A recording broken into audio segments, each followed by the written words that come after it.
Hi, thanks for pressing play in this video.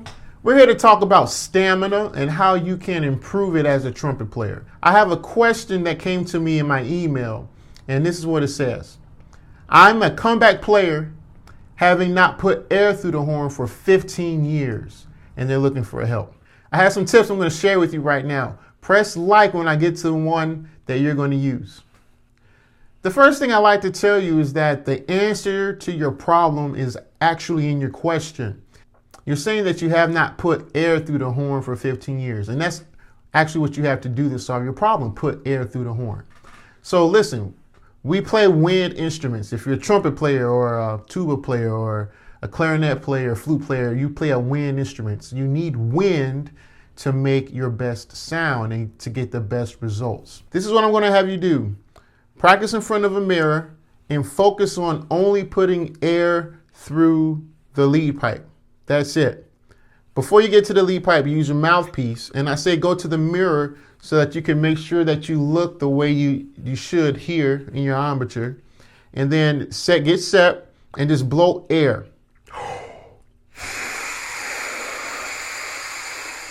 Now, I also recommend doing the same thing in the lead pipe and just blow air in the lead pipe. Make sure that you get a steady blow and unwavering tone.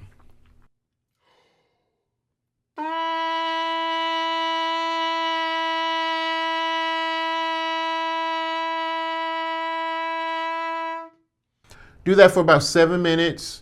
Play, rest for a few seconds, play again, rest for a few seconds.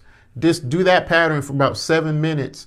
And once your 7 minutes have passed, you should feel that you're about loose here. But what you also have done is train your body to blow past the resistance of the lead pipe. All right. So put your tuning slider back in and then begin your routine.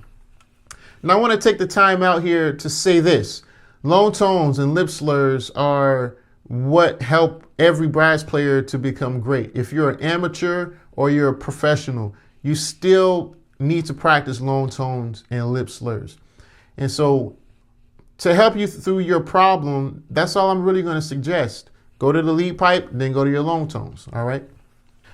And when it comes to lone tones and lip slurs, you have a lot of options as far as books are concerned. You can go with the Adam routine, you can go with the Stamps routine, or you can go with the Arbin routine. You really have a lot of choices. My second tip is to exercise. Choose your favorite cardio. If you like to ride a bike, do that. If you like to play basketball or any type of sport that involves a ball, do that. Or do yoga or go for a walk. I learned as a younger man that when I was having challenges playing the trumpet, things that I normally could do with ease were giving me problems. I realized after I played basketball that I could do those things again with no problem. And so I made that connection, and as a result, I like to make sure that I exercise on a regular basis.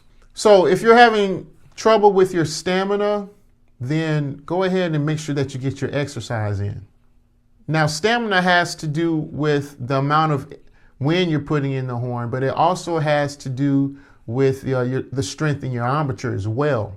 So to build your strength up, I'm going to recommend that you play multiple times a day, at least twice, if not more. But the key is that you rest, right? So you have to play, and then you take a couple of hours off, and you come back and you play some more. And what that will do is build your strength here over time. Now, if you do this every day, it's not going to take you but a couple of weeks to get your strength to a new level. So earlier I was talking about playing lone tones and lip slurs because nobody can get away from doing that. So if you haven't played for about 15 years or more, and a lot of people fit that bill, then please just start with something simple like playing from C up to G, like so.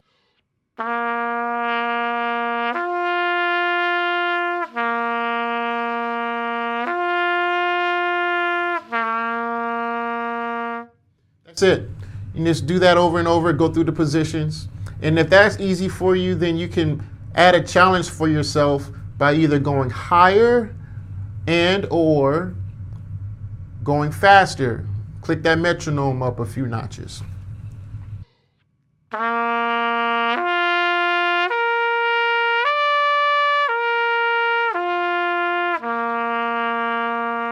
the positions.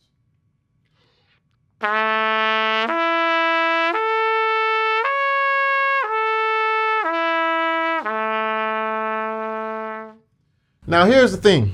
When you use the metronome, you must stay with the metronome, and that will keep you honest. If you're out of time, then that means that you're not using your air and your tongue properly to stay in time. But when you do these things diligently, then your strength builds up, all right? So finally, we are musicians and we want to play music. So to put all of this in practice, I'm going to recommend that you play some lyrical exercises. While you have many options, I'm going to recommend this one here. That's the Conconi book. Now this book looks easy, but it's very challenging. And the challenge is the breaks. There are some interval leaps. And if you get a blip in there, then that lets you know that you're not using your air the way you need to use your air. All right. Now, when you use your air the way you're supposed to, and you practice multiple times a day, that will build your stamina. So to play these exercises well, you must keep your air moving. You don't want to have a break in the melody, and that's the challenge in lyrical exercises. So make sure that you practice some lyrical exercises, and this will help you as well. That's all for today. Thanks for pressing play on this video. Press the like button if any of these tips helped you, and press the subscribe button so that you don't miss future lessons here. If you don't have any books of your own, then click the link in the comments below to download some easy slurs and long tones. I'll see you in the next video.